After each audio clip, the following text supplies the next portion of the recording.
श्री गुरुचरित्र अध्याय 22 वंध्या महिषी दोहनम नाम द्वाविंशोऽध्यायः। ओम श्री गणेशाय नमः, श्री सरस्वती नमः, श्री गुरुभ्यो नमः, श्री कुलदेवतायै नमः, श्रीपाद श्री वल्लभाय नमः, श्री नृसिंह सरस्वती नमः, दत्तात्रेय सद्गुरुभ्यो नमः। ओम नामधारक शिष्य राणा लागे सिद्धाची चरण, कर संपुट जोडून विनवीत से परियसा। जय जया सिद्ध योगीश्वरा शिष्य जन मनोहरा, तू चितारक भवसागरा अज्ञान तिमिरा ज्योती तुझा चरण संपर्क होता ज्ञान झाले मज आता। परमार्थी मना ऐक्यताम जाहले तुझे प्रसादे, दाविले तुम्ही गुरुची सोय तेणे सकळ ज्ञानमय। तू चितारक योगी होय परम पुरुष सिद्धराया, श्री गुरुचरित्र कामधेनु सांगितले मज विस्तारून। अध्यापीन ध्याय माझे मन आणिक आवडी होतसे, मागे कदनी निरोपिले श्री गुरुगाण गा पुरा आले। पुढे के विवर्तले ते विस्तारा भेदातारा, ऐकून शिष्याचे वचन सांगे सिद्ध संतोषोन। म्हणे शिष्या तुझी सगुण गुरुकृपेच्या बाळका, धन्य धन्य तुझे मन धन्य धन्य तुझे जीवन। होसी तुझी पूज्यमान या समस्त लोकात, तुवा केल्या प्रश्नासी संतोष माझे मानसी। उल्हास होतो सांगावयासी गुरुचरित्र कामधेनु, पुढे जाहली अनंत महिमा सांगता असे अनुपमा। श्री गुरु आले गाणग ग्राम, राहिले संगमी गुप्त रूपे। भीमा उत्तर वाहिनीसी अमरजा संगम विशेषी, अश्वत्थ वृक्ष परियेसी महास्थान वरद भूमि। अमरजा नदी तीर्थ थोर संगम जाहला भीमा तीर। प्रयाग समान असे क्षेत्र अष्टतीर्थे असती तेथे, तया तीर्थांचे महिमान अपार असे आख्यान। पुढे तू ते विस्तारून सांगेन ऐक शिष्योत्तमा। तया स्थानी श्री गुरुमूर्ती होते गौप्य रूपे आरती। तीर्थ महिमा करणे ख्याती भक्त जन तारणार्थ, समस्त तीर्थे श्री गुरुचरणी ऐसे बोलती वेदवाणी। त्यासी काय असे तीर्थ गहनी प्रकाश करी क्षेत्रास्ती। भक्त जन तारणार्थ तीर्थे हिंडे श्री गुरुनाथ। गौप्य होती कलियुगात प्रकट केली श्री गुरुनाथे।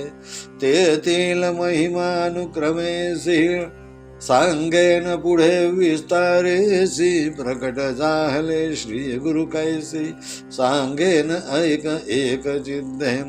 ऐसा संगम मनोहरु तेथे वसती श्री गुरु। त्रिमूर्तीचा अवतार गौप्य होय कवणे परी। सहस्र किरणे सूर्यासी केविरा हे गौप्येसी। आपो आप प्रकाशी होय सहज गुणतयाचा। वसती अरण्य संगमासी जाती नित्य भिक्षेसी। तया गाणगापुरासी माध्यान्ह काळी अवधारा। तया ग्रामी द्विजवर सती एक शतघर। होते पूर्वी अग्रहार वेद पाठक ब्राह्मणांचे। तयामध्ये विप्र एक दरिद्री असे सुक्षीणक। त्याची भार्या पतिसेवक पतिव्रता तिचे नाम। वर्तत असे दरिद्रेसी असे एक वांज महिषी। वेसण घातली असे नाकासी दंतहीन अतिवृद्ध। नदी तीरी मळे यासी क्षार मृत्तिका घालावयासी। नित्य दाम देती त्यासी मृत्तिका क्षार वाहवया। तेणे द्रव्ये वरो घेती येणे रीती काळ क्रमिती। श्री गुरुनाथ अति प्रीती जाती भिक्षेसी त्याचे घरा विप्र समस्त निंदा करीती कैचा यती आला म्हणते आम्ही ब्राह्मण असो श्रावते न ये भिक्षेसी आमुचे घरी नित्य आमुच्या घरी देखा विशेषान अनेक शाखा असे त्याजून यती ऐका जातो दरिद्री याचे घरी भक्त वत्सल श्री गुरुनाथ प्रपंच रहित परमार्थ सेवक जना कृतार्थ करणे असे आपुले मनी पाहे पाविदुराची या घरा प्रीती कैसी शारंगधरा दुर्योधन राजद्वारा कधी नवचे परियेसा सात्विक बुद्धी जे वर्तती त्यावरी श्री गुरुची अति प्रीती इह सौख्य अपरिंगती देतो आपले भक्तांसी ऐसा कृपाळू परम पुरुष भक्तांवरी प्रेम हर्ष त्यासी दुर्बळ काय दोष रंकासी राज्य देऊ शकेन जरी कोपे एखाद्यासी भस्म करील परियेसी वर देता दरिद्रियासी राज्य देईल क्षितिचे ब्रह्मदेवे आपुल्या करे लिहिली असती दुष्टाक्षरे श्री गुरुचरण संपर्क शिरे दुष्टाक्षरे ती शुभ होती ऐसे ब्रीद श्री गुरुचे वर्णून शके आमुचे वाचे थोर पुण्य त्या ब्राह्मणाचे श्री गुरुमूर्ती जाती घरा वर्तता ऐसे एके दिवशी न मिळे वरो त्या ब्राह्मणासी घरी असे वांझ महिषी नेली नाही मृत्यू केला तया विप्र मंदिरासी श्री गुरु आले भिक्षेसी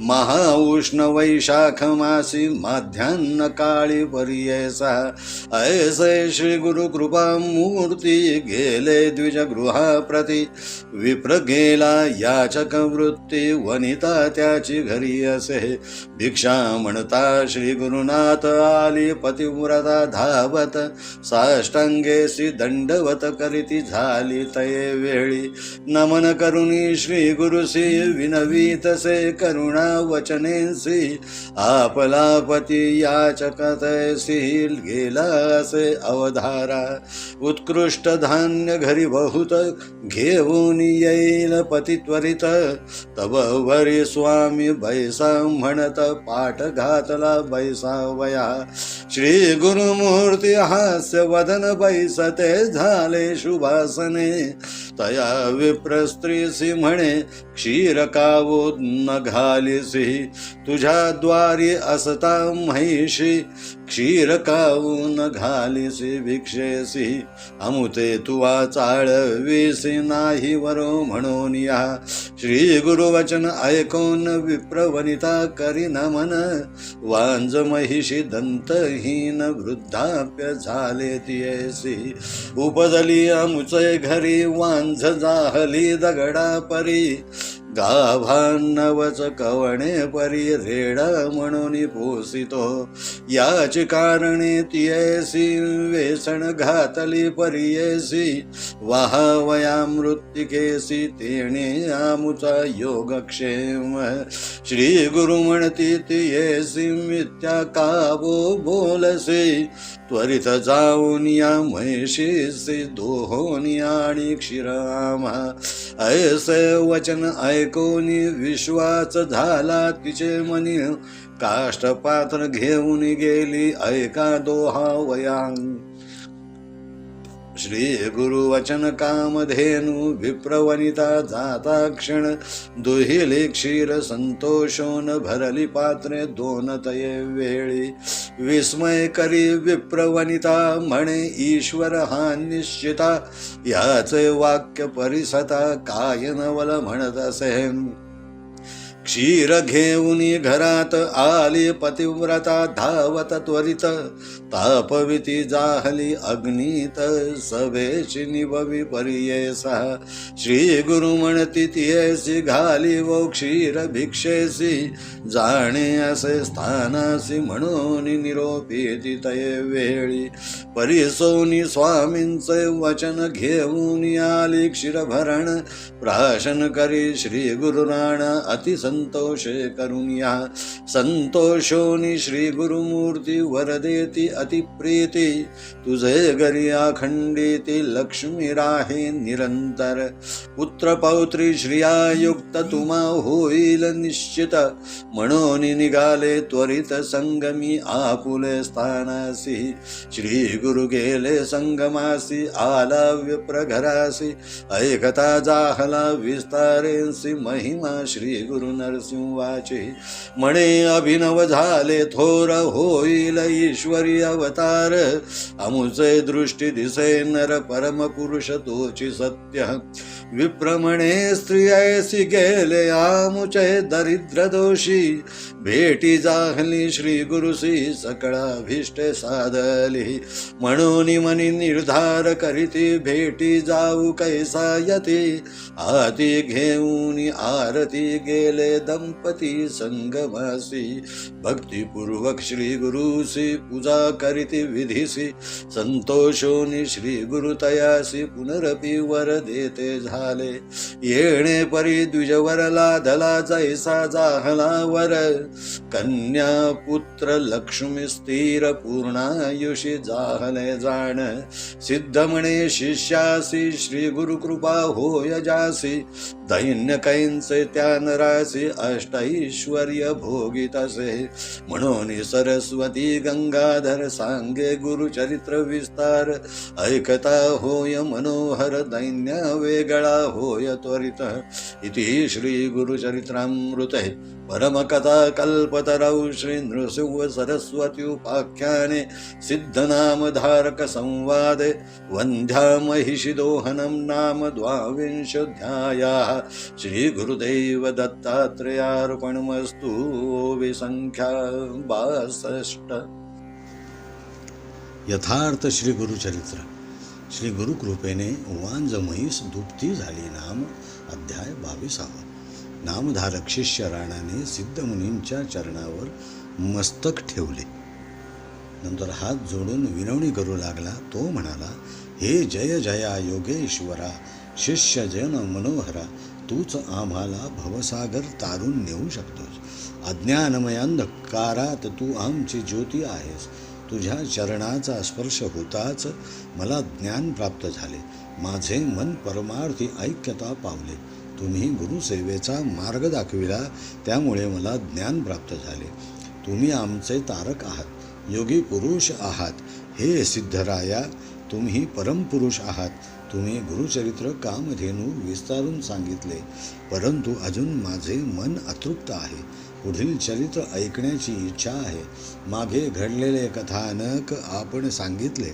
नंतर गुरु महाराज गाणगापूरला आले पुढे काय वर्तमान घडले ते विस्तारून सांगावे ही शिष्याची विनंती ऐकून सिद्ध मुनींना आनंद झाला व ते सांगू लागले हे शिष्या तू सगुण आहेस तू गुरुकृपेचा बालक आहेस तुझे मन धन्य होय तुझे जीवन धन्य होय तुझी कीर्ती या समस्त जगात होईल तू प्रश्न केल्यामुळे माझ्या मनाला फार संतोष झाला आहे त्यामुळे गुरुचरित्र कथन करावयास मला देखील उत्साह वाटतो पुढे अनंत महिमा घडला जितका सांगावा तितका थोडाच आहे श्री गुरु महाराजांचे प्रगट रूप श्री गुरु महाराज संगमावर गुप्त रूपात राहून गाणगापूरला प्रगट रूपात वावरू लागले उत्तर वाहिनी भीमाचा अमरजा नदीशी जेथे संगम होतो व जेथे अश्वत्थ वृक्ष आहे ती भूमी म्हणजे गाणगापूर हे महान क्षेत्र होय अमरजा नदी महापवित्र आहे भीमातीरी संगम झाला या क्षेत्राचे प्रयागा समान महात्म्य आहे तेथे अष्टतीर्थे आहेत त्या तीर्थांचे आख्यान तुला पुढे विस्तारून सांगीन तेथील तीर्थे गुप्त अवस्थेत होती कोणालाच त्यांची माहिती नव्हती परंतु गुरु महाराजांनी तेथे वास्तव्य करून तेथील तीर्थे भक्तजनांच्या कल्याणासाठी प्रसिद्धीला आणली. गुरुचरणांसमोर सर्व तीर्थे फिकी वाटतात. गुरुचरण सर्वश्रेष्ठ होय असे वेदात सांगितले आहे. जेथे गुरुचरण तेथे तीर्थाचे काय महत्त्व. परंतु भक्तजनांचे कल्याण करण्यासाठी महाराजांनी तीर्थक्षेत्रे हिंडून लोकांच्या नजरेत आणली. तेथील महिमा क्रमाक्रमाने पुढे विस्तारून सांगेन. श्री गुरु महाराज गाणगापूरला आल्यावर प्रगट रूपात कसे आले ते तुला विस्तारून सांगतो. अशा सुंदर संगमावर गुरु महाराजांचे वास्तव्य होते. ते प्रत्यक्ष दत्तात्रयाचा अवतार होते. ते लपवून ठेवल्याने थोडेच लपणार. जशी सूर्याची किरणे आपोआप प्रकाशतात ते गुप्त राहू शकत नाहीत, प्रकाशवत होणे हा त्यांचा स्वभाव धर्म आहे, तसेच महाराजांचे आहे. याप्रमाणे ते नित्य संगमावर वास्तव्य करून होते. तेथे दाट जंगल होते. रोज माध्यान्ह काळी गाणगापूरला भिक्षेसाठी जात असत. त्या गावात मोजून 100 घरे होती. त्यांना ती जमीन अग्रहास म्हणून मिळालेली होती. धर्मकर्म श्रेष्ठ ब्राह्मणाला राजाकडून इनाम मिळालेली जमीन अथवा गाव यास अग्रहास म्हणतात. गाणगापुरात एक अत्यंत दरिद्र ब्राह्मण राहत होता. त्याची पत्नी धर्मनिष्ठ होती. ती नित्य पतीची सेवा करीत असे. त्या स्त्रीचे नावच मुळे पतिव्रता असे होते. त्या दरिद्री ब्राह्मणाच्या घरी एक वांझ म्हैस होती. तिच्या नाकात वेसण होते, तोंडात दात नव्हते. ती अतिशय म्हातारी झाली होती. नदी तीरावरील शेतात खारी माती वाहण्यासाठी तिचा उपयोग करीत असत. त्यापासून त्यांना थोडेफार द्रव्य मिळत असे. त्यावरच ते आपला उदरनिर्वाह चालवित असत. अशा त्या ब्राह्मणाच्या घरी गुरु महाराज मोठ्या प्रेमाने भिक्षेसाठी जात असत. तेव्हा गावातील समस्त लोक महाराजांची निंदा करीत असत. ते म्हणाले, हा कसा यती संन्यासी आला ते कळत नाही. आम्ही विद्वान वैदिक ब्राह्मण गावात असून त्या क्षुद्र ब्राह्मणाच्या घरी ते भिक्षेसाठी जातात. आमच्या घरी येत नाहीत. आमच्या घरी नेहमी विशेषान्न शिजविलेले असते. ते सोडून तो यती त्या दरिद्री माणसाच्या घरी जातो. श्री गुरु महाराज भक्त वत्सल होते. प्रपंचरहित परमार्थ साधणाऱ्या सेवकावर त्यांची फार प्रीती होती. श्रीकृष्ण मोठ्या प्रेमाने विदुराच्या घरी जात असत. पण दुर्योधन हा राजा असून देखील त्यांच्याकडे जात नसत. सात्विक बुद्धीने जे वागतात त्यांच्यावर महाराज फार प्रेम करतात. अशा भक्तांना ते इहलोकात सौख्य देऊन परलोकी सद्गती देतात. ऐसा हा कृपाळू परमपुरुष भक्तगणांवर फार प्रेम करीत असे. गरिबांच्या घरी जाणे हा दोष आहे का? महाराज भिकाऱ्याला देखील राज्य देऊ शकतात. एखाद्यावर कोप झाल्यास त्याला भस्म देखील करू शकतात. दरिद्र माणसाला प्रसन्न होऊन पृथ्वीचे राज्य देखील देऊ शकतात. श्री गुरु माऊलीच्या चरणावर मस्तक ठेवले असता प्रत्यक्ष ब्रह्मदेवाने लिहिलेले दुःखाचे भविष्य देखील बदलू शकते. असे हे गुरु माऊलीचे ब्रीद आहे. त्याचे वर्णन करणे माझ्या जिव्हेला अशक्यप्राय आहे.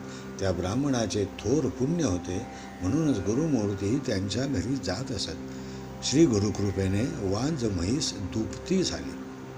एके दिवशी त्या ब्राह्मणाला धान्य मिळाले नाही. त्यामुळे त्याने आपल्या म्हशीला माती वहावयास न नेता घरीच बांधून ठेवले होते. तो वैशाख महिना असून माध्यान्ह काळ होता. त्यामुळे उष्णता फार होती. अशा वेळी श्री गुरुमूर्ती त्या ब्राह्मणाच्या घरी भिक्षेसाठी आले. त्या ब्राह्मण स्त्रीला भिक्षा मागितली. भिक्षा मागताच ब्राह्मण स्त्रीने येऊन साष्टांग दंडवत केला. विनवणी केली की महाराज, माझे पती भिक्षा मागण्यासाठी गेलेले आहेत. ते उत्कृष्ट धान्य घेऊन येतीलच. तोवर आपण आसन ग्रहण करावे. असे म्हणून बसावयास आसन दिले. श्री गुरुमूर्ती हसले व आसन ग्रहण केले. ते त्या स्त्रीला म्हणाले, तुझ्या दारात म्हैस आहे, तिचे दूध का देत नाहीस? उलट घरी धान्य नाही असे सांगतेस. तेव्हा त्या स्त्रीने हात जोडून सांगितले, आमची म्हैस म्हातारी असून तिला दात देखील नाही, ती वांज आहे, फलत नाही, गर्भधारणा करीत नाही, त्यामुळे तिला आम्ही रेडा म्हणून पोसतो आणि म्हणूनच तिला वेसण घातली आहे. माती वाहून नेण्यासाठी तिचा उपयोग करतो, त्यावरच आमचा उदरनिर्वाह चालतो. तेव्हा गुरु म्हणाले, हे स्त्रिये, तू खोटे का बोलतेस? तू त्वरित जा आणि म्हशीची धार काढून घेऊन ये. हे वचन ऐकून त्या स्त्रीच्या मनात विश्वास उत्पन्न झाला. ती लाकडाचे भांडे घेऊन दोहावयास गेली. काय आश्चर्य! ती वनिता दोहावयास गेली तर तिने 2 पात्रे भरून दूध दोहून काढले. श्री गुरुवचन म्हणजे प्रत्यक्ष कामधेनूच. त्या वनितेला आश्चर्य वाटले. हे महाराज, दुसरे तिसरे कोणी नसून प्रत्यक्ष परमेश्वरच असले पाहिजेत. दूध घेऊन घरात आली व अग्नीवर गरम केले. नंतर ते थंड करून दुधाचे भरलेले भांडे श्रीगुरूंना दिले. त्यांनी मोठ्या आनंदाने ते प्राशन केले. प्रसन्न होऊन तिला वर दिला. ते म्हणाले, तुझ्या घरी निरंतर लक्ष्मी राहील, भाग्य संपत्तीने युक्त पुत्र पौत्र होतील, असा आशीर्वाद देऊन महाराज संगमावर निघून गेले. ब्राह्मण घरी आल्यावर श्री गुरु नृसिंह सरस्वती स्वामींचा महिमा समजला. आमच्या दृष्टीने नर दिसतात, पण ते ईश्वरी अवतार आहेत, परमात्मा आहेत. आता आमचे दारिद्र्य नष्ट झाले, श्री गुरूंची भेट झाली, आता सकळ कामना पूर्ण होतील असे म्हणून दोघेही संगमावर गेले व भक्तिभावाने विधीपूर्वक श्री गुरूंची पूजा करून आरती केली. श्री गुरूंनी प्रसन्न होऊन वर दिला. याप्रमाणे ब्राह्मण कुटुंबाला जसा वर दिला तसे फळ मिळाले. अचल संपत्ती व कन्यापुत्र होऊन पूर्णायुषी झाले. सिद्ध शिष्याला म्हणाले, ज्याच्यावर श्री गुरूंची कृपा झाली त्याला दैन्य कसे? त्याला अष्टैश्वर्य भोगावयास मिळते. अशा प्रकारे सरस्वती गंगाधर गुरुचरित्र विस्तारून सांगू लागले. ते ऐकताच दैन्य दूर होते व इष्टफल प्राप्ती होते. आता यापुढील कथानकाचे समालोचन आपण पुढील अध्यायात पाहू. इतर अनेक ग्रंथांचा आधार अर्थात संदर्भ घेऊन श्री गुरुचरित्र ग्रंथाचे वाचन व मनन श्री राजलक्ष्मी पब्लिकेशनने श्री गुरुकृपेने भक्त भाविकांसाठी मांडण्याचा प्रयत्न या अध्यायात केलेला आहे. सर्वांचे मनपूर्वक आभार आणि धन्यवाद. इति अध्याय 22. ओम तत्सत.